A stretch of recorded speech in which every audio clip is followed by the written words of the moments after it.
장수한다. 그래서 싸우면서 화 풀자. 미시간대 연구팀은 한 마을에 사는 166쌍의 부부를 대상으로 1971년도부터 10년, 20년 쭉 추적 조사를 진행해 오면서 부부관계 유형에 따라 4그룹으로 분류를 했습니다. 첫 번째 그룹은 오래전부터 아내, 남편 모두가 전혀 한 번도 분노를 드러낸 적이 없이 살고 있었다고 그렇게 한 팀이 있었습니다. 나머지 3팀은 자기네들은 어느 한쪽이 화를 내든 두 쪽이 다 내든 맨날 그렇게 분노를 드러내고 산다고 답변을 했습니다. 조사 결과 아내와 남편 모두 분노를 억누르고 분노를 표현 안 하고 살았다는 첫 번째 그룹에서는 부부 모두가 그냥 숨진 비율이 23%나 된다고 확인됐지만 나머지 3개 그룹은 부부 모두 숨진 비율이 부부가 다 죽어버린 그런 사례는 6%밖에 안 된다라고 하는 그런 기록이 있습니다. 자, 고려대 구로병원의 정신과 교수 이문수 박사는 이렇게 얘기했어요. 분노를 과도하게 억제하는 것이 자율신경계 등을 통해서 영향을 줄 수 있고 특히 심장과 관련해서 관상동맥질환, 협심증, 심근허열, 부정맥 그리고 내분비계에서 당뇨 같은 질환에 직접적인 영향을 준다는 것은 많은 연구를 통해서 알려져 있습니다. 다시 말하면 부부간에 느끼는 분노와 불만을 억압하고 참고만 사는 것이 최선은 아니라는 거죠.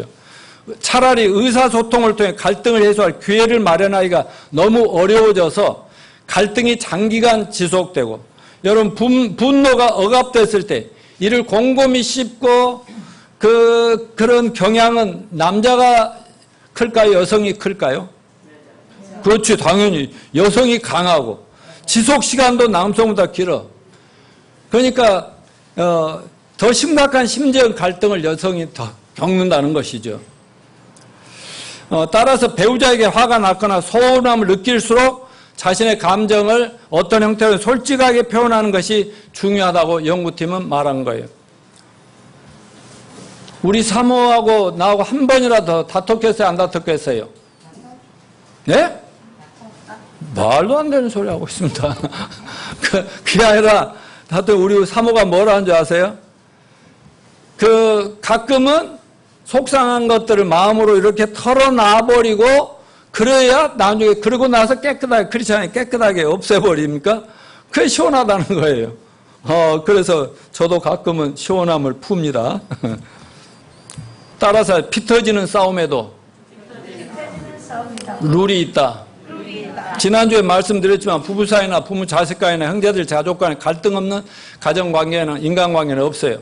친해지면 친해질수록 내 문제, 상대방 문제 동시에 드러나니까 갈등이 생기게 마련이고 갈등이 정상적으로 해결되지 않으면 분노로 발전하고 분노가 폭발하면 싸움이 됩니다. 그 결과로 별거하거나 이혼하거나 자살하거나 돌발 살인을 저지르거나 교통 사고사 등으로 심각한 문제가 수없이 발생한 것을 보고 있습니다. 우리는 모든 인간관계에서 분노할 수밖에 없는 상황에 처하게 됩니다. 분노는 삶에서 피할 수 없는 것이라는 의미입니다. 그렇다면 분노에 대한 해결책은 무엇일까요? 우리가 어떻게 분노를 처리하며 분노의 결과로 싸움이 생길 때 우리는 어떻게 싸워야 되냐 이거죠.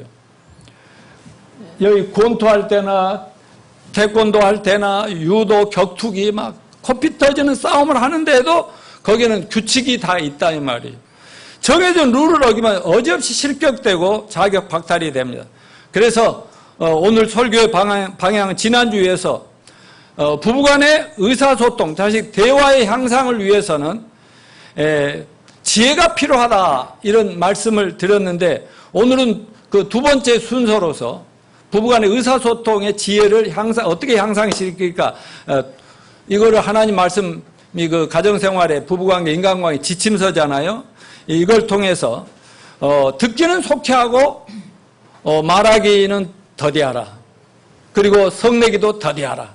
이 말씀을 중심으로 여러분과 함께 이 땅에 험난한 세상에 싸울 수밖에 없는 세상에 살지만 그래도 믿지 않는 세상 사람들과는 다르게 천국을 맛보며 사는 그런 지혜를 배울 수 있게 되기를 바랍니다. 언제든지 우리에게 일어날 수 있는 분노를 우리 크리스찬들은 어떻게 분노를 다루며 또 정말 어떻게 분노가 폭발하면 싸움으로 발전하는데 이 싸움을 어떻게 해야만 정말 우리가 삶이 더 발전하고 관계가 더 좋아지고 더 하나로 가는가 하는 이런 특별히 대화의 기술 문제, 대화의 지혜를 오늘 집중해서 여러분과 배우도록 하겠습니다. 자, 넘겨주시면 분노와 다툼의 근본적인 원인은 관점의 차이에 있다라는 것을 여러 번 말씀드렸죠. 다음 미국 하버드 대학에서 많은 학생들을 두 그룹으로 나누었어요. 그래가지고 한 그룹은 다른 큰 교실에 또 다른 그룹 다른 교실에 모이게 해가지고 A, B 그룹으로 나눠서 넘겨줘 보세요. 이 첫 번째 그룹에서는 이게 그림을 보라 이걸 보여줬어요. 그리고 넘어가 보세요. 다른 교실에 다른 그룹에는 무엇이 보이는가 하고 보게 만들었어요. 그래가지고 다 같이 다시 대강당에 모여라 해서 모였어요. 그래서 넘겨줘 보세요. 자, 다 같이 모여서 무엇이 보이느냐 하니까 각자 한쪽에서는 처음 그림 봤던 것은 흑인, 인디안 흑인을 봤다. 그러고 한쪽 그룹에서는 무슨 소리 하고 있어. 그냥 그 에스키모가 북극에 그 얼음집으로 들어가는 그림 아니야. 무언들은 그런 못된 소리나 잘못됐다. 서로가 막 쌈박질을 하는 거예요. 그랬더니 이제 선생님이 다 해가지고, 이제 정리를 해주는데, 자, 따라서 사람들은 각각 자신의 관점의 틀대로 본다. 이런 지각 실험을 통해서 내가 세상을 보는 방법과 다른 사람이 세상과 사건을 보는 방법이 다르다는 것을 깨달을 수 있었습니다. 사람들은 세상을 있는 그대로 보는 것이 아니라 자신의 틀, 패러다임이라고 하는데 그 틀대로 세상을 본다. 먼저 보고 나서 보니까 그것만 보이는 거야. 다음에 이쪽에서 보고 나니까 그것만 자기 눈에 보여. 근데 하나로 보니까 각자 보니까 서로 네가 틀렸네, 내가 올래 이러면서 싸우는 거죠. 이런 지각 실험을 경험한 사람들은 내가 본 것이 다가 아니구나 하는 걸 느끼면서 어떻게 되는 거예요? 겸손해지고 다른 사람을 존중하게 되겠지요? 그리고 다른 사람의 의견을 경청하고 그들을 이해하기 위해서 마음을 열게 된다는 것입니다. 자, 넘겨주면 우리는 모두 뭐를 쓰고 이 세상을 봐요? 각자 자기 나름대로 안경을 쓰고 세상을 봅니다. 자신의 독특한 본성, 남성, 여성으로서 본성이 있잖아요. 그 다음에 기질, 지적 배경, 각자 오랫동안 살면서 형성된 문화, 경험에서 나온 사고의 틀, 이런 것들을 통해서 세상을 보는 거예요. 요즘은 좀 그게 많이 줄어들었습니다만, 저 호남에서 태어난 사람들, 호남에 뭐 사고가 있다고. 경상도에 간 사람들, 경상도의 사람들의 기본 틀이 있어요. 그러니까 같은 정치나 정권을 바라보는 것도 어찌 그렇게 다른지. 목사들이라도 만나기만 하면 경상도 목사, 전라도 목사 싸움박질하는데 대화가 안 돼요. 이런 것들이 요즘도 그러죠. 막 보수니 진보니 딱 패러다임을 가지고 보니까 맨날 싸우는 거예요. 의사소통, 대화, 소통이 어려운 가장 큰 이유가 뭐냐? 각자가 같은 사물, 사건을 다르게 해석하기 때문입니다. 사람들이 같은 사물을 다르게 보는 것이 당연하다는 것을 인식하지 못하고 자기 주장만 하면 부부싸움 등 각종 인간관계에 갈등이 생기고 여러 가지 문제가 발생합니다. 자기와 다르면 무조건 상대가 틀렸다, 잘못됐다라고 하는데 여러분, 다른 건 다를 뿐이지 틀린 게 아닙니다. 아멘. 예. 우리 부부 사이도 이제 여름 되니까 갈등이 심합니다. 내가 차로 아침에 모시고 또 저녁에 모시고 오면서도 나는 더워 죽겠어요. 그 에어컨을 빵빵 틀어야 되는데 우리 사모는 이제 수술도 하고 그래서 뭐 안 좋다고 그래. 그러니 이제 어떻게 해야 되겠어? 우리는 갈라져야 되겠죠? 따로 집이라도 하나 얻어서 내가 나가든지 해야 될 거 아닌가? 근데 여러분, 와이프가 틀린 거예요? 내가 틀린 거예요? 예, 각자가 둘 다 옳아요. 각자 자기 성평과 사정이 다르다 이거예요. 운전하고 다닐 때 운전석에 앉은 사람하고 또 여기 조수석에 앉은 사람의 관점이 같아요? 틀려요? 근데 보통 부부간에 이 운전을 하고 하면 쌈박질이 많이 일어난 이유가 뭐냐면 이쪽에서 볼 때는 놀래가지고 이렇게 저렇게, 이쪽에서는 아니거든 나는 보고 있거든 이러면서 저는 거기는 한 번도 안 싸워봤죠? 예? 예. 올바른 의사소통을 위해서는 무엇을 벗어야 되겠어요? 자신의 안경을 벗어야 됩니다. 우리는 자신의 경험이나 색안경을 쓰고 외부 세계와 사건들을 보면서도 우리가 사건을 그대로 정확하게 본다고 생각하는데 이게 착각이라는 거죠.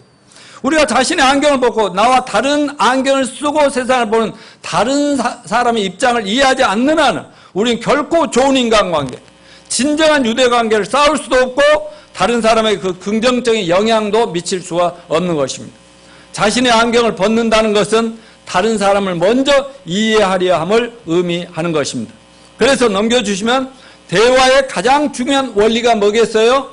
먼저 잘 이해하기 위하여 상대방의 말을 잘 듣는 경청의 태도가 중요하다고 지난주에도 말씀을 드렸습니다.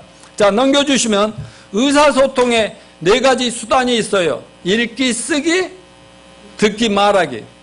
요즘은 폰도 있고 이메일도 있고 많이 있습니다만은 여기에서 특별히 듣기가 중요하다. 이거 들을 청이거든요. 한자로. 여기는 귀이거든요. 왕이야. 그러니까 왕 앞에서는 어때요? 귀를 쫑기다고 들어야 되는 거죠. 또 눈은 어때야 돼요? 눈목자에다가 이건데 진지한 눈으로 왕을 이렇게 보면서 하나도 놓치면 안 되거든. 그리고 일심으로 전심으로 마음을 다해서 집중해서 들어야 된다 이거죠. 그걸 안 하고 잘못했다 하면 그냥 그 자리 목 날아가는 거죠. 여러분, 죄인들이 구원받는 것도 먼저 듣는 것이 중요했습니다. 성경은 우리가 하나님을 제대로 만나서 구원을 받으려면 먼저 하나님 말씀을 잘 들어야 한다라고 말씀했어요. 자, 로마서 10장 17절 읽어봅시다. 시작. 믿음은 들음에서 나며 들음은 그리스도의 말씀으로 말미암음이라.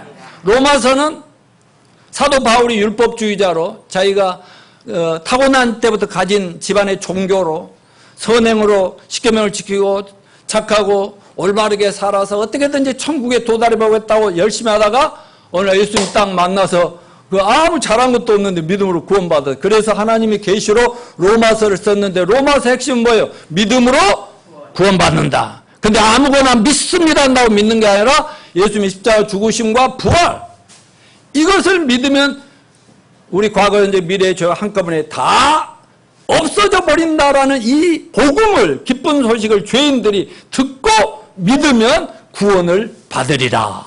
아멘이죠? 그래서 그 복음을 쫙 얘기하면서 마지막 믿음은 들음에서 낳고 들음은 그리스도의 말씀으로 말미암느니라 라고 했어요. 예수님도 뭐라고 했어요? 막 자꾸 와서 천국 얘기를 해주고 천국 갈 수 있는 얘기도 해주고 막 사람들한테 얘기하는데 말귀를 못 알아듣는 거야. 그래서 어찌하여 내 말을 들을 줄 모르냐? 들을 게 있는 자는 들을지어다 라고 얘기했어요. 요즘 성령님은 아시아 7 교회에다가 계시록 2장 3장에 뭐라 했어요? 들을 게 있는 자는 들을지어다. 교회 다닌다고 다 들을 수 있는 건 아니더라 이거죠. 그런데 우리는 하나님 음성을 듣지 못하고 하나님 말씀 구원의 복음을 들으려고도 하지 않고 들어도 무슨 말인지도 이해 못하고 그러니까 하나님께 주십시오라고 요구만 부르짖어요. 그러니까 오래 교회 다녀도 구원받지 못한 분들은 하나님 말씀, 특별히 구원의 복음을 이해하지도 못하고 제대로 들어보지도 못해서 그런 사람들이 수두룩하다는 사실입니다. 내가 늘 하는 얘기지만 20수년을 어려서부터 교회를 열심히 다녀도 들을 귀가 없었다는 거죠.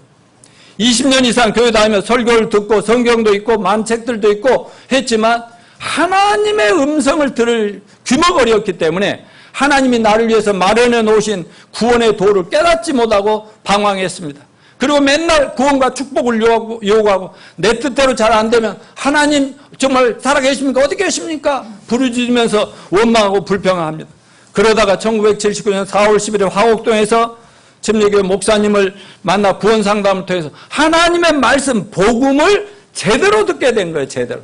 성경을 쫙쫙 펴서 제대로 듣고 들으니까 믿지 않을 이유가 없어서 믿음으로 구원받았습니다. 내가 진지하게 그 목사님 전해주는 성경의 구원의 복을 듣고 믿음으로 구원받았는데 그 만남을 체험하고 내 인생이 변화된 게 그건 내 인생이 정말 기적이었습니다. 하나님을 만남으로 종교적인 방황, 인생의 방황을 모두 끝낼 수 있었어요. 내 인생의 새 출발이 시작된 겁니다. 그야말로 내 인생에, 우리 부부의, 우리 가정에 기적이 일어난 겁니다. 구원받고 보니까 너무나 복음이 쉽고 간단한데 나는 왜 이렇게 못 알아들었나? 들을 귀가 없으니 귀머거리였다. 뻔히 보이는데 이 눈, 소경이 보지도 못했다. 예수님 말씀이 다 사실이었다는 거죠. 근데요, 구원을 딱 받고 나니까 전도하러 목사님이나 사모이나 장로나 이런 사람들이 참 안타깝더라고. 그 교회 몇 명 모여요? 그러면 200명 모인다. 100명 모인다고. 그러면 그 속에 나 얼마 전에 구원 받았거든요. 나도 이렇게 교회 다닌다 구원 못 받는 구원 받았거든요. 그 교회 안에 나 같은 놈들이 있을 수 있으니까 먼저 그 사람들부터 확인하고 저한테 전도하러 오시겠습니까? 뭐 이렇게 얘기하니까 막 얼굴 빨개지고 도망간 사람들도 있고요. 아 이제 뭐 좀 믿기 시작했나 보다 이렇게 우습게 여기고 가는 사람도 있고 웃기지도 않았어요. 근데 정말 화날 일이더라고요. 왜냐하면 내가 상담을 요청했고 유명한 목사님들 만나서 얘기했고 막 2단 3단 책들도 읽고 연구했는데 아무도 제대로 딱 집어주는 사람이 없어서 들려주질 않으니까 그냥 내 기준대로 믿는 거예요. 믿습니다. 안 믿어지니까 미치는 거지. 여러분 그 구원의 그 사건 때문에 오늘날까지 우리 부부가 사는 거고요. 우리 새끼들이 다 믿음 안에서 잘 살고 있는 것을 너무너무 감사합니다. 나는 그날을 살아생전 어디 가나 얘기할 거예요. 만나는 대로 이걸 얘기를 해야 돼. 여러분 해야 돼요? 안 해야 돼요? 해야 돼요. 구원받았으면 당연히 이 자랑을 하고 다니는 거죠. 저는 정말 그 구원받은 그날부터는 사람들 만나면 누구든지 언제 어디 있으면 누구를 만나야지. 이거 하면서 지금까지 왔는데 한 번도 내가 목사 된 거, 내가 크리스찬 된 거, 복음 전하고 후회해 본 적이 없고 오히려 나이가 들어가고 천국이 가까이 올수록 더 그날이 얼마나 감사한 날인지 구원받은 게 얼마나 감사한지 여러분 오늘날 교회 안팎에 아직 제대로 복음을 한 번도 들어보지 못해서 믿지도 못하고 구원 못 받은 사람들이 교회 안팎에 많다는 걸 아시고 사명감을 가지시길 바랍니다. 자, 오늘 본문의 핵심 메시지가 뭐예요? 성경 야고보서인데요. 야고보서 1장 19절이었잖아요. 여러분 아까 로마서는 믿음으로만 구원받는다. 아무 행동이 필요 없어. 네 잘하고 못하고 문제없어. 믿기만 하라고 예수님이 이뤄놓으신 걸. 자, 야고보서는 네 구원받았다고? 예수 믿고 구원받았어? 오케이. 좋아. 그러면 구원받았으면 변화돼야지 임마. 언행심사가 바뀌어야지. 말도 바뀌어 행동도 바뀌어야 예수 믿는다는 그 네 믿음을 알 거 아니야. 그러니까 로마서와 야고보가 싸우는 게 아니에요. 근데 율법주의자 세상 교회들에서는 야 야고보서를 들으면서 이단들도 여기 이렇게 안 하면 구원 못 받는다 했지 않냐 그래요. 에이 참. 로마서는 믿음으로 구원 받았으면 네 믿음을 행동으로 보여줘. 이게 야고보서라고 얘기했어요. 오늘 본문 1장 19절 읽어봅시다. 시작. 내 사랑하는 형제들아 너희가 알거니와 사람마다 듣기는 속히 하고 말하기는 더디하며 성내기도 더디하라. 만지가 구원받았다고 하면서도 막 사람 만나게 되면 자기 말만 하고 사람 말 듣는 걸 보면 너 진짜 너 구원받은 놈 맞아? 너 예수쟁이 맞아? 네 안에 정말 하나 예수님이 있어? 나하고 똑같네 교회 안 다니는 너라면 이렇게 취급을 한다는 거죠. 그러니까 내 속에 있는 믿음을 나의 태도의 변화로 보여줘야 된다 이런 얘기죠. 여러분 야고보 사도가 우리 모두가 가지고 있는 약점이 듣기보다 말하기를 좋아한다는 걸 지적하면서 말하기보다 듣는 것이 훨씬 중요하다고 말하고 그것이 우리 삶 속에 특별히 부부관계 또 가족관계 모든 인간관계에 실천돼야 한다라고 얘기를 하고 있습니다. 즉 우리의 가정생활을 건강하고 행복하게 만드는 요소 중에 가장 중요한 요소가 대화의 원리요 의사소통의 원리라고 가르치고 있어요. 부부관계, 가정생활뿐 아니라 모든 직장생활, 교회생활, 사회생활 모든 인간관계에 실천돼야 될 중요한 대화 원리가 바로 남의 말을 귀담아 먼저 듣고 마음에 새겨야 된다. 그러면서 남을 이해하면서 내 얘기도 해라. 그러니까 듣기를만 속히 하고 말하기는 좀 천천히 해라. 이렇게 얘기하고 있어요. 자, 넘겨주시면 하나님의 창조의 섭리를 봅시다. 입이 한 개고 귀가 두 개 아닙니까? 왜 그럴까요? 말이야, 왜 그럴까?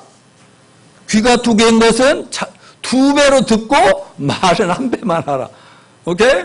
근데 사람은 귀는 닫고 말만 따다다다 하면 이게 소통이 안 되는 거지. 자, 이해가 중요한 건 인간의 마음속에 있는 가장 깊은 갈망은 이해받고 싶은 욕구예요. 이해는 심리적인 공기, 산소의 공급과 같은 건데 남자들끼리는 안 돼. 여자들은 이해 못하죠. 남자들끼리 싸우다 보면 확 배를 이렇게 치는 수가 있거든. 거기는 안 싸워봐서 모르지. 팍 배를 치면요 이 급소를 맞으면 흡 하고 숨이 안 쉬어진다고.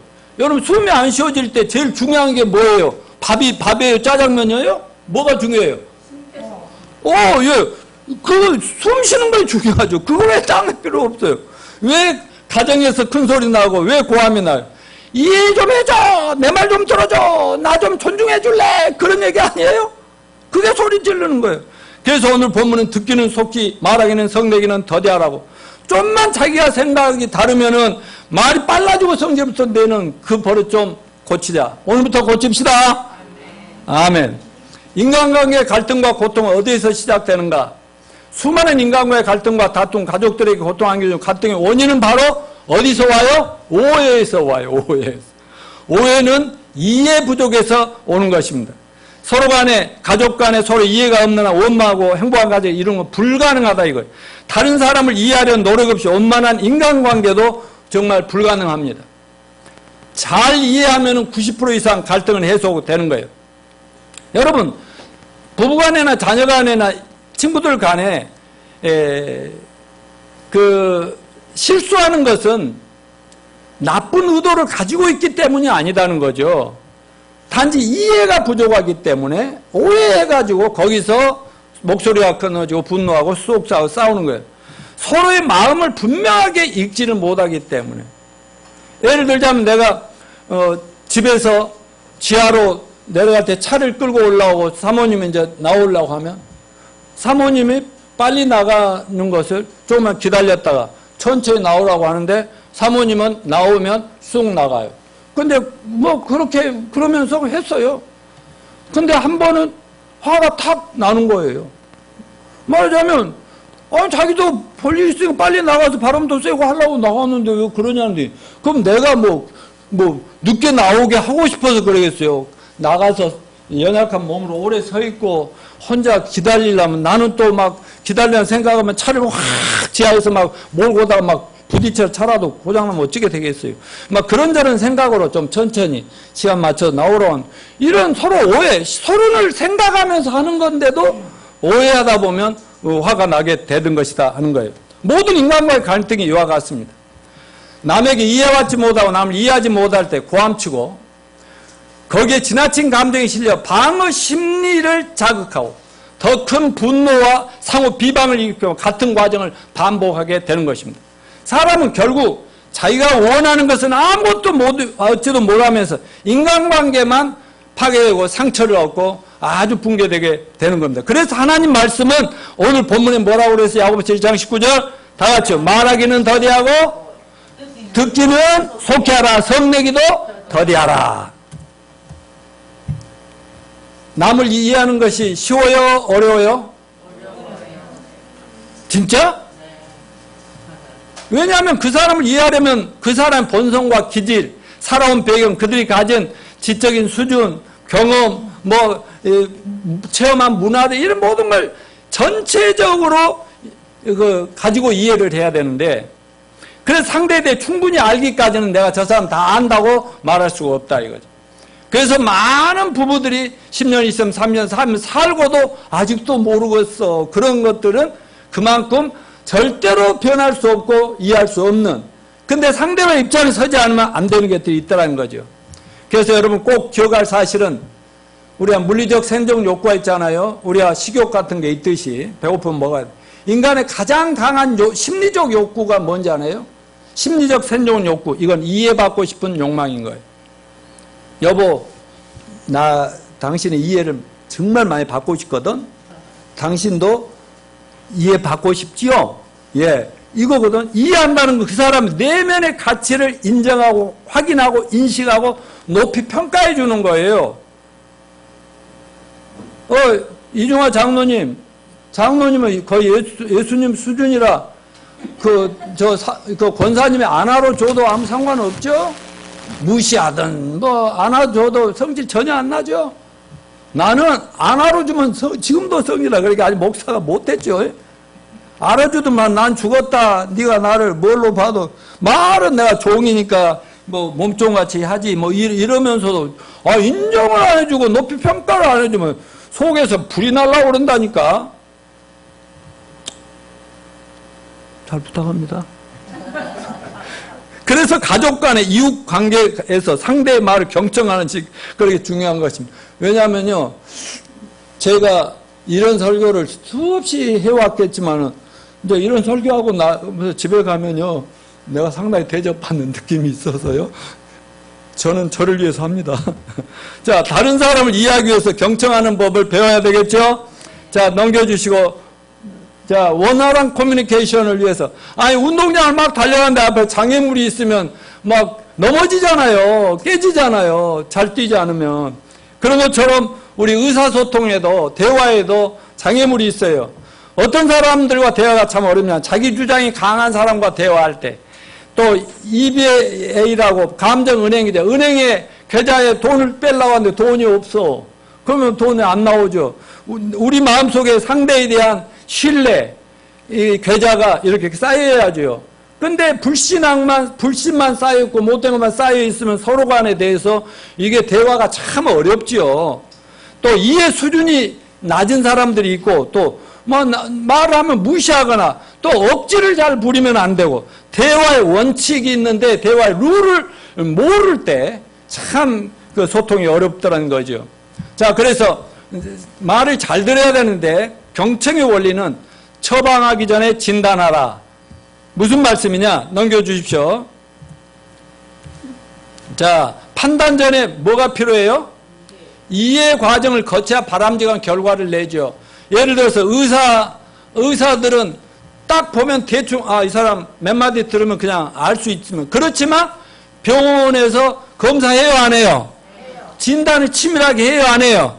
다 한 다음에 모든 자료를 놓고서 최종 결정을 한다 이거죠. 변호사나 판사도 엄청나게 많은 얘기를 듣고 또 조사하고 조사 다음에 최종 결정을 내린다 이 말이죠. 자, 영적 의사예요, 영적 변호사예요. 노양문 목사는 그냥 아무나 그냥 구원을 시켜. 너 구원 안 받았지? 지옥 갈 놈, 천국, 내가 전해준 말 들어. 이렇게 안 해요. 충분히 질문하고 물어보고 들어주고 듣고 하면서 조심스럽게 가가지고 몇 개 진단이 필요한 것을 얘기하고, 나중에 결국은 내 말로도 할 수 있는데 성경을 펴서 보여줘야만, 내 말보다는 성경을 더 믿기 때문에 이렇게 하면서 슬슬 해가지고 병을 딱 치료해 버리게, 그렇게 되더라 이거죠. 자, 넘겨주십시오. 듣기에 5가지 수준이 있어. 나 중심의 패러다임을 가서 항상 자기 중심인 사람 어쩌냐, 남의 말을 무시해요. 말을 하든지 말든지 무시해. 그러면 0%도 안 들어와, 남의 말이. 두 번째는 듣는 척 하는 사람이 있어. 듣는 척 하면서 뭐 조금이라도 얘기가 있다고 10%밖에 안 들려. 선택적으로 자기가 듣고 싶은 말만 들어. 저건 나하고 상관없네. 이렇게. 이거 선택적, 그건 30%. 집중적, 그나마 좀 집중해서 듣는다고 하는데 그것도 내 중심이야. 내가 기준이 돼가지고 들으면 50%, 60% 들어. 그러나 대화는 누구 중심으로 들어가고 그랬어요? 상대방을 이해하려는 입장에서. 상대방 중심 패러다임, 공감, 이거 공감전에 엠파식이라고 하는데 이건 90%, 100%를 들을 수 있어요.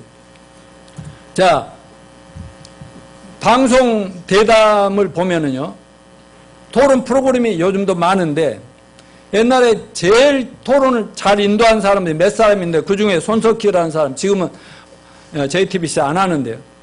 정치가들은 어때요? 야당, 여당은 전부 자기 얘기만 해요. 상대방 얘기하면 그 얘기, 아, 그러시군요. 그럴 수도 있네요. 그런데 우리 당에서 이렇거든요. 이런 법은 없어요. 말이 끝나기도 전에, 말 되기도 전에 막 자기 말 막 준비했다가 하려고. 이러면 막 계속 열받고, 그것도 거기서 인격이 다 드러나더만. 그런데 사회자는 그 얘기를 양쪽 다 들어야 돼요? 안 들어야 돼요? 다 듣고 뭘 얘기했는지 서로 뭐를 지금 말해놓고 자기는 잊어버리는 거예요. 근데 막 이런 걸 다 조정해주고 양쪽의 균형을 딱 잡아서 조정을 해줘서 시간 내에 토론을 효과적으로 끝낼 수가 있는 거예요. 자, 독불장군은 일찍 죽는다. 미 두크 대학에서 백인 남성 750명을 조사했는데 대화를 독차지하고 남의 말을 가로막는 사회적으로 지배욕이 강한 남자가 인격이 원만한 남자보다 일찍 사망할 가능성이 높다는 연구 결과가 나왔다. 어때 그 홍성필 형제는 자기는 어때 자기 말만 막 하는 편이야? 막 얘기 잘 들어주는 편이야? 잘 들어주는 편이지? 그런 것 같아. 너무 오래 살 것 같아. 지배적 행동 및 적대적 성격의 남자, 그렇지 않은 남자보다 조기 사망 등 건강 위험이 높은 것으로 나타났다. 나도 구원받기 전에 소위 말하는 박정권에 도전할 정도니 한 성깔 하거든요. 그 좋다는 은행도 들어가가지고 너무 안 맞아갖고 나 그만두면 그만이지. 예를 들어서 이런 식의 사람인데요. 예수 안 믿었으면 나 벌써 죽어버렸을 거예요. 성질나서. 이 세상 돌아가는 거 너무 화나서.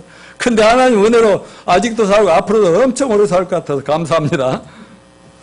또 하나 이제 다 같이요. 경청의 원리인데 남의 말 잘해. 파일을 던지지 마라. 다 같이. 파일을 던지지 말라. 막 한참 유명한 사람들이 대화하다가 그 조직의 그 위원장하고 환경운동가하고 막 대화하다가 그냥 이 여자가 그냥 크림 피자 같은 걸 가지고 뺨을 때려버리고 이런 거 전 세계 신문에 나오고 그러는데 그러면 안 된다. 이거를 자서전적 자기사고적인 반응, 자기중심적인 반응을 보이는 걸 파이라고 얘기해요. 사람들이 상호간의 대화에서 흔히 직면한 가장 큰 장애물 중에 하나가 뭐냐? 자서전적으로 응답한다는 거예요. 자서전적 반응이라는 게 뭐냐? 자기 자신의 경험, 지식, 동기에 근거해 다른 사람의 메시지나 말을 들으면서도 계속 충고를 하는 거예요. 말 들으면 충고. 그때 이렇게 했어야지 하면 또 탐색을 해, 탐색. 그리고 해석을 지가 마음대로 자기 수준에서 해석하고 그리고 막 판단을 하고 있어. 이러면 안 된다. 자, 넘겨주면 참된 이해를 하기 위해서는 자기 중심의 판단을 중단해야 된다는 거예요. 자, 여기서 A가 뭐냐? A 파이. 그럴 때 A는 advising. 문제에 대한 상담, 충고, 해결안을 자꾸 제시하려고 하지 마라. 얘기는 그냥 들어라. 근데 말 들으면 어때요? 남편, 아내 서로 이러면 됐잖아. 저렇게 됐잖아. 만능 수리공, 가족 개혁 위원장 이래가지고 서로 이거 안 된다.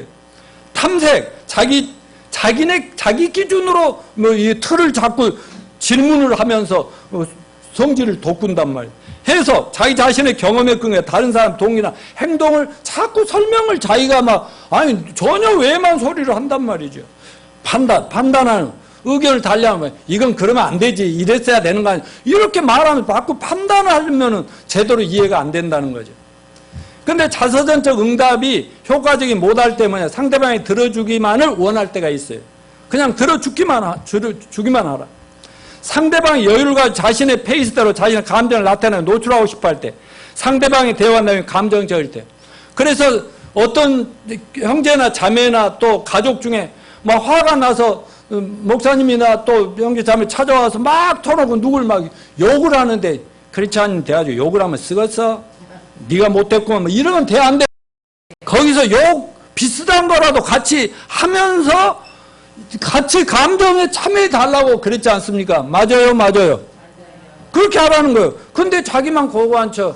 네가 뭔가 잘못된 것 같아. 그러면 안 되지. 그쪽에서는 당연히 그러겠다. 이렇게 되면 안 된다는 거죠. 자, 공감적 경청이나 empathy라는 영어 단어를 봐요. M이라는 게 안, 내부, in, 안에. pathous라는 게 감정, 고통이라는 거죠. 그러니까 다른 사람의 입장인데 그 사람이 경험한 것처럼 감정을 경험하고 상대방을 지적 감정적으로 이해하는 것이며 그들의 심리적으로 안정감을 느끼고. 근데 사람들은요, 목사하고 상담을 하고도 실컷 막 털어놓고 나서 이제 이 원리를 알기 때문에 설교관이 다 듣고 나서 이제 그럼 제가 다 알아들었으니까요. 이제 몇 가지 얘기를 해드릴게요. 아, 목사님 됐어요. 1시간 동안 지 혼자 떠들어놓고 됐어요. 이제 말하자면 들어준 것만으로도 잘 풀렸다는 거예요. 그러니까 아, 그러세요. 그러면 얼른 가보세요. 이렇게 끝나는 거예요.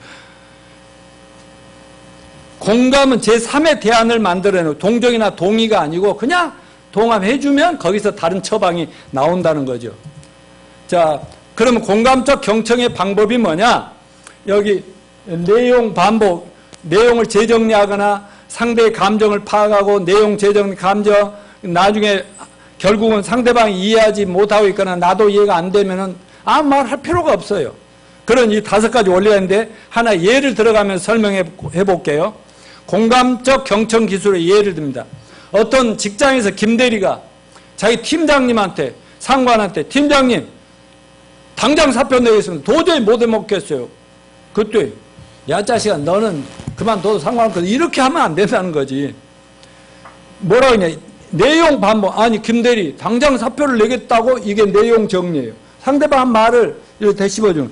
2단계는 내용을 재정해. 사표를 낼 만큼 일이 잘 안 풀리는 모양이지 상대방 얘기를 조금 더 이게 이해의 과정이에요. 또 넘어가면 3단계는 김대리 요즘 정말 짜증나는 모양이지 이렇게 좋게 얘기해주고 4단계 내용을 재정리하면서 감정까지도 함께 해준다. 김대리 요즘 신상품 판매가 잘 안 돼서 정말 힘들고 속상한가 보구만. 판매는 대가인 김대리가 이렇게 힘들어하는 걸 보니 무척 어려운가 봐. 이러면서 공감을 해주면 기분이 좀 나아져요? 안 나아져요? 나아지죠. 자, 자녀와 아빠 관계에서 자녀가 두려움에서 아빠하고 같이 가면 저 개가 물어? 그러니까 아빠는 마음속으로 개가 물까봐 아이가 무서워하고 있구나 이런 느끼잖아요. 그때 아빠가 하는 말이 저 개가 물까봐 무서워하는구나. 그러니까 이게 공감적 경청이에요. 그때 아니 얘 그래 무서워요. 그러면서 아빠한테 막 달려든다.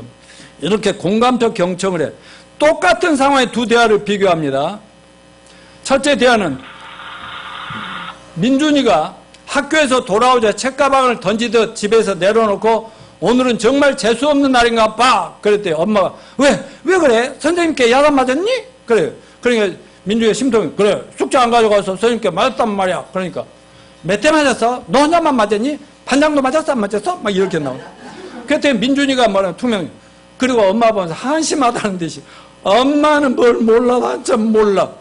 그러게 엄마가 뭐라고 그랬어? 미리미리 잘 챙기라고 했지. 아이고 잘했다 잘한다 잘 부반장이 돼가지고 그러니까 잘 좀 챙기라고. 민준 알았어 하면서 문 닫고 지방으로 들어가 버린다 이 말이야.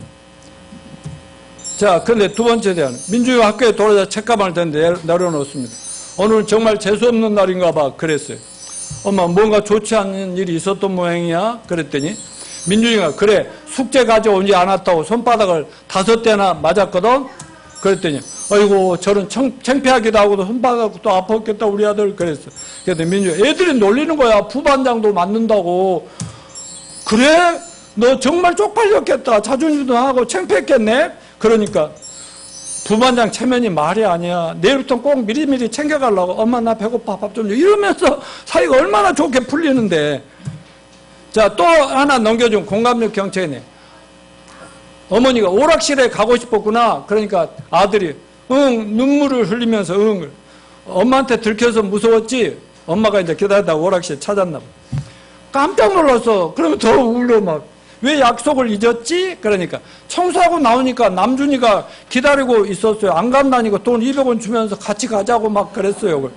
어머니 네가 참 난처했겠구나. 엄마가 약속도 지켜야 했고 오락실도 가고 싶고 조금만 하고 금방 오르겠네. 2시간 지났네. 뭐 이러면서. 어머니, 그래? 엄마는 얼마나 속이 상했는지 몰라. 네가 약속을 지키지 않는 그런 아이가 되기를 원하지 않거든. 그래. 현수가 뭐라냐면, 잘못해서 다음엔 다른 애가 가자고 해도 절대로 안 갈게요. 그러니까, 고맙다. 엄마 마음 알아줬어. 이렇게 끝내야 된다고요. 어떤 부인이 아내가 아이고 피곤해 죽겠어요. 그래. 너무 힘들어요. 그러니까 남편이 당신 너무 힘들었구나. 이게 공감적인 대화죠. 아내가 골치 아픈 일만 해서 모두들 직장 내게 도움 많잖아요. 내가 해결사래요. 그래 당신은 정말 해결사이긴 하지. 아내가 오늘 엄마한테 전화하는 것도 깜빡 잊었네. 오 전화 어떡하지 기다렸을 텐데. 아내 엄마는 나의 도움이 필요한 내가 너무 무심했던 것 같아. 당신은 언제 봐도 정말 마음이 산뜻한 사람이야.